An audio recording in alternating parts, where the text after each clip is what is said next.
ആരോടാ ഈ ദേഷ്യം? മായ, നീ എപ്പോ വന്നു? വാതിൽ തുറക്കുന്ന ശബ്ദം ഞാൻ കേട്ടില്ല. ഞാൻ അങ്ങനെയാ, ആവശ്യമുള്ളപ്പോ പൂച്ചയെ പോലെ പതുങ്ങി വരും.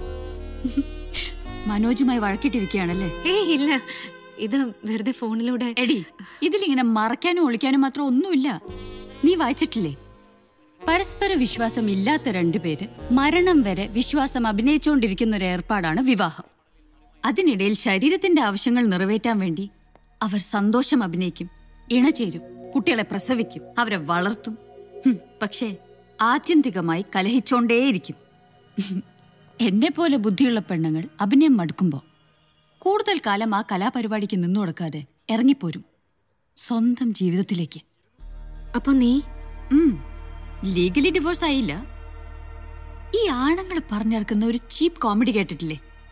വല്ലപ്പോഴും ഒരു ചായ കുടിക്കാൻ എന്തിനാ ഒരു തേയിലത്തോട്ടം വാങ്ങിയിടുന്നതെന്ന്. ഇടയ്ക്കൊക്കെ ആ തമാശ നമ്മൾ പെണ്ണുങ്ങളും പറയണ്ടേ? നിനക്കെന്താ കുടിക്കാൻ? ഒന്നും വേണ്ട, ആദ്യം നിന്റെ വീടൊന്ന് കാണട്ടെ. അതാ എന്റെ മുറി, ഓൺ റൂം, എന്റേത് മാത്രമായ ഒരു ലോകം. ഇപ്പോൾ കിട്ടിയ ഒരു പ്രധാനപ്പെട്ട വാർത്തയിലേക്ക്. പ്രമാദമായ വിലാസിനി കൊലക്കേസിലെ പ്രതി രാജൻ തനിക്ക് വേണ്ടി കോടതിയിൽ ഹാജരായ അഡ്വക്കേറ്റ് മനോജ് കുമാറിനെ കോടതി മുറ്റത്ത് വെച്ച് കയ്യേറ്റം ചെയ്യാൻ ശ്രമിച്ചു. കൂടുതൽ വാർത്തകളുമായി ഞങ്ങളുടെ പ്രതിനിധി സുസ്മേഷ് ചേരുന്നു. സുസ്മേഷ്, എന്താണ് ഉണ്ടായത്? പ്രജോദ്, ഇന്ന് രാവിലെ 11 മണിയോടുകൂടിയാണ് പ്രമാദമായ വിലാസിനി കൊലക്കേസ് വിചാരണ ആരംഭിച്ചത്. രാജന് വേണ്ടി ഹാജരായ അഡ്വക്കേറ്റ് മനോജ് കുമാർ പ്രോസിക്യൂഷന്റെ വിസ്താരത്തിന് ശേഷം ക്രോസ് നടത്തവേ പ്രോസിക്യൂഷനെ സഹായിക്കും വിധം ചോദ്യങ്ങൾ ചോദിക്കുകയും അത് പ്രതി രാജനെതിരെയുള്ള പ്രധാന തെളിവായി കോടതി അംഗീകരിക്കുകയുമായിരുന്നു. പിന്നീട് ജയിലിലേക്ക് കൊണ്ടുപോകാനായി രാജനെ വാനിടത്തേക്ക് കൊണ്ടുപോകുമ്പോഴാണ് നാടകീയമായ സംഭവവികാസങ്ങൾ ഉണ്ടായത്. പ്രജോദ്, ഇപ്പോൾ സംഭവത്തിനോടുള്ള തന്റെ പ്രതികരണവുമായി അഡ്വക്കേറ്റ് മനോജ് കുമാർ ലൈനിലുണ്ട്. ശ്രീ മനോജ്, എന്താണ് യഥാർത്ഥത്തിൽ സംഭവിച്ചത്? പ്രശ്നങ്ങളൊന്നുമില്ല. ജാമ്യം ഒരുപാട് ആഗ്രഹിച്ചിരുന്ന ഒരു പ്രതി പെട്ടെന്ന് ജാമ്യം നിഷേധിച്ചപ്പോൾ ഉണ്ടായ ഒരു മാനസിക അസ്വസ്ഥത. ഞാൻ ഈ കേസ് കൂടുതൽ കൂലങ്കഷമായി പഠിച്ച് പുള്ളിക്ക് ജാമ്യം മേടിച്ച് കൊടുക്കുമ്പോൾ എന്റെ പ്രശ്നങ്ങളൊക്കെ അവസാനിച്ചോളും. That's all. വാർത്തകൾ ഇടവേളയ്ക്ക് ശേഷം. ഈ തേയിലത്തോട്ടം വാങ്ങിയ ആള് അതെങ്ങനെയാ? ഒരു കേസ് നന്നായി പഠിച്ച് പ്രിപ്പയർ ചെയ്യേണ്ട സമയത്ത് മറ്റു പലതുമല്ലേ മനസ്സിൽ. നീ കരുതുന്നത് പോലെ വഴിവിട്ട ബന്ധങ്ങൾ മനോജിനുണ്ടെങ്കിൽ അത് അയാളുടെ പ്രൊഫഷണൽ ലൈഫിനെ മാത്രമല്ല, നിന്റെ പേഴ്സണൽ ലൈഫിനെയും കൂടിയാണ് ബാധിക്കാൻ പോകുന്നത്.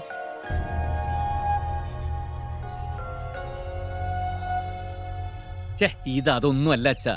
വീട്ടിൽ നിന്ന് പോരുമ്പോ ഒരു കുഴപ്പമില്ലാതെ എന്നെ യാത്രയാക്കിയതല്ലേ ഭാവന. ഞാൻ അവിടെ ചെന്ന് ഓഫീസിൽ കയറിയ വഴിക്ക് ഫോൺ വിളി തുടങ്ങി. പിന്നെ ഫോൺ വിളിച്ച് ചുമ്മാ അങ്ങോട്ട് ചീത്ത പറയാന്ന് വെച്ചാ കോടതിക്ക് അകത്ത് കയറിയപ്പോഴും ഇത് തന്നെ സ്ഥിതി. മനുഷ്യനാകെ വട്ടുപിടിച്ച് നിൽക്കുമ്പോൾ ക്രോസ് വിസ്താരത്തിനകത്തേക്ക് വിളിച്ചത്. ഈ കുട്ടി ഇങ്ങനൊക്കെ ചിന്തിച്ചുണ്ടാക്കാനുള്ള കാരണം മനസ്സിലാകുന്നില്ലല്ലോ ഈശ്വര. അപ്പൊ അമ്മയും മോനും പറയണത് ഇതെല്ലാം ഭാവനയുടെ വെറും ഭാവന അല്ലേ? അവള് സങ്കല്പിച്ചുണ്ടാക്കുന്നത്. എങ്കിൽ പിന്നെ ഒരു സൈക്കാട്രിസ്റ്റിനെ കാണിക്കും നീ നിന്റെ ഭാര്യയെ. അവൾക്ക് എന്താ രോഗം അയാൾ തീരുമാനിക്കട്ടെ. സത്യം, ഞാനും അത് ആലോചിച്ചതാ. പക്ഷെ എന്ത് പറഞ്ഞവളെ കൊണ്ടുപോകും? അറിഞ്ഞാൽ അവള് വരുന്ന അച്ഛന് തോന്നുന്നുണ്ടോ?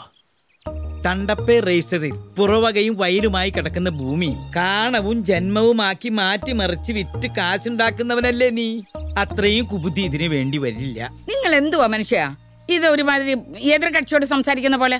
എനിക്ക് നിന്റെ മകനെ ഇനിയും പൂർണ്ണമായി വിശ്വാസം വരാത്തതുകൊണ്ട്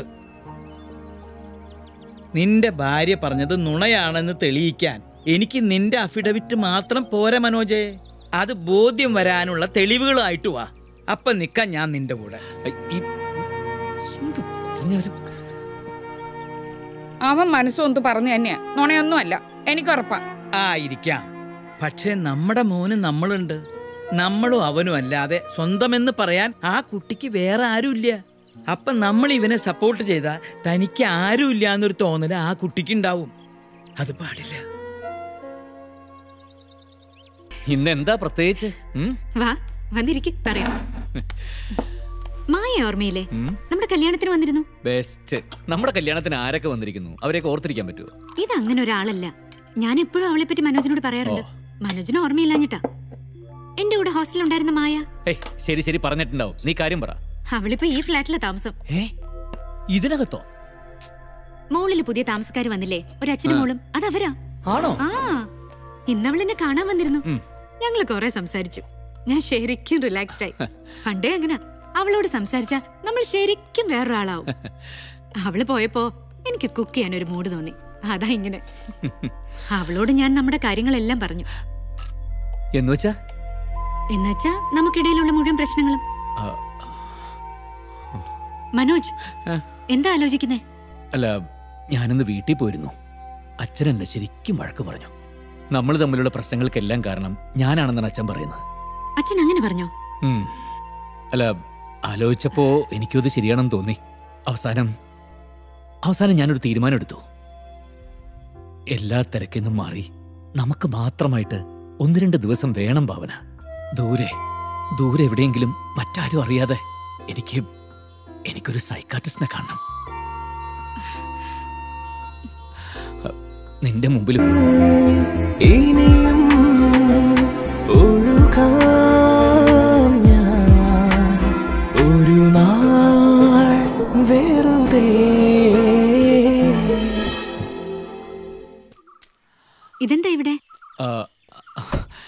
എനിക്കൊരു ഡോക്ടറെ കാണണമെന്ന് പറഞ്ഞിരുന്നില്ലേ, അദ്ദേഹത്തിന്റെ വീടാ. മനോജിന് ഈ ഡോക്ടറിനെ എങ്ങനെ പരിചയം? എനിക്കല്ല, അച്ഛന്. പണ്ട് ഈ ഡോക്ടറുടെ കേസ് നടത്തിയത് അച്ഛനായിരുന്നേ. വാ. നമുക്ക് ഒരുമിച്ചിട്ട് സംസാരിക്കണോ അതോ? ഒരുമിച്ച് തന്നെ സംസാരിക്കാം ഡോക്ടർ. ഞാൻ മനസ്സിലാക്കിയെടുത്തോളം ഭാവന സ്വന്തമായ ഒരു ലോകത്താണ്. ആ ലോകത്തേക്ക് കടക്കാൻ ഭാവന ആരെയും അനുവദിക്കുന്നുമില്ല. അവിടെ ഇരുന്ന് നോക്കുമ്പോൾ മനോജിന് ഒരുപാട് ബന്ധങ്ങളുണ്ടെന്ന് ഭാവന സംശയിക്കുന്നു. Am I right? അങ്ങനെ ചില തോന്നലുകൾ ഉണ്ടാവുന്നതിന് മുമ്പ്, മനോജ് ഭാവനയെ ഒളിപ്പിച്ച് ചില കാര്യങ്ങൾ ചെയ്യുന്നു എന്ന തോന്നൽ ഉണ്ടാവുന്നതിന് മുമ്പ് ഫിസിക്കലായി എന്തെങ്കിലും അനുഭവപ്പെടാറുണ്ടോ? ദാറ്റ് മീൻസ് കടുത്ത തലവേദനയോ തലപ്പെരുക്കലോ ഒരുതരം ഭയമോ? അപ്പോ ഇവിടെ കൊണ്ടെത്തിക്കാനായിരുന്നു ഈ ഔട്ടിങ്ങും ആഘോഷങ്ങളും ഒക്കെ. ഭാവന, ഞാൻ ഉദ്ദേശിച്ചെന്താ, ഒരു സൈക്കാട്രിസ്റ്റിനെ കാണിക്കാനായിരുന്നെങ്കിൽ എന്നോട് നേരിട്ട് പറയാമായിരുന്നു. ഈ നാടകത്തിന്റെ ആവശ്യമില്ലായിരുന്നു. You're a brilliant actor. ഞാൻ ഭാവനയെ ഒരു രോഗിയായി കണ്ടല്ല ഇപ്പൊ സംസാരിച്ചത്. ഡോക്ടർ പ്ലീസ്, നിങ്ങളോടുള്ള എന്റെ എല്ലാ വിശ്വാസവും ഇതോടെ തീർന്നു. നിങ്ങളൊരു സൂത്രക്കാരനായ കുറുക്കനാണെന്ന് എനിക്ക് അറിയാമായിരുന്നു. പക്ഷെ ഒരു ചതിയനാണെന്ന് ഇപ്പോഴാണ് മനസ്സിലായത്. Real cheat. Bhavana please.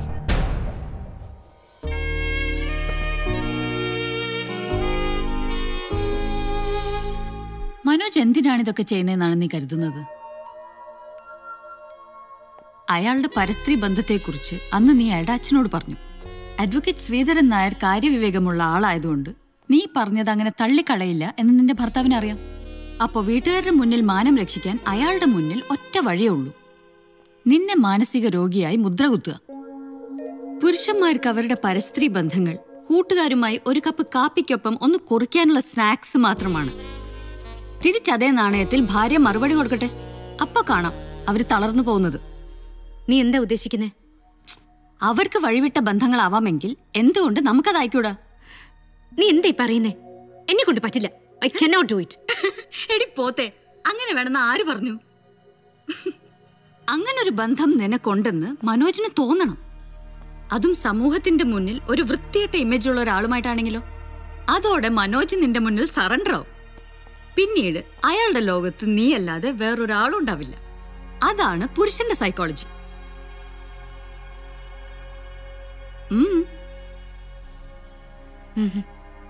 ഒന്നുമില്ല. ഞാൻ ഇറങ്ങുന്നു.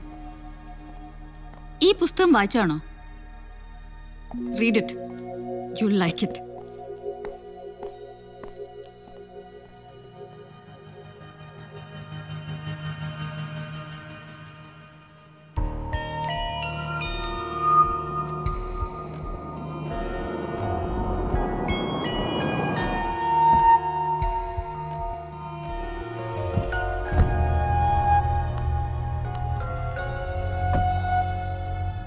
നാളെ അച്ഛനെ ഡോക്ടറെ കാണിക്കാൻ കൊണ്ടുപോകണം. ഞാൻ ഇത്തിരി വൈകും. 11 മണിക്ക് മുമ്പത്തില്ലേ? ഷുവർ.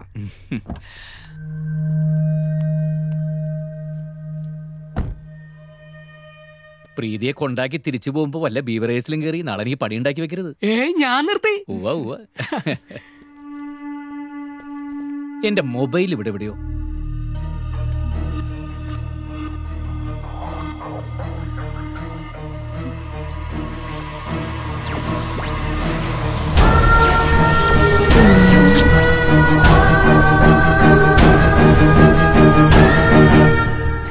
അതവിടെ ഉണ്ട്.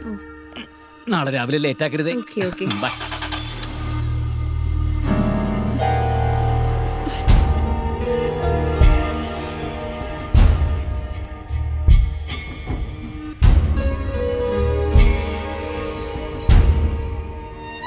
sadness came down on me again, and it never left me.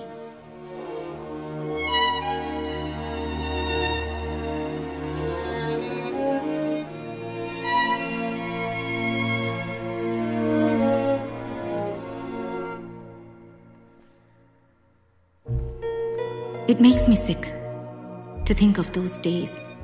Nobody takes me out anymore. I just stay here stewing in my own shit. I'm sick of it. I'm sick of it. Sick. Sick. Sick. Sick. Sick. Sick. Sick.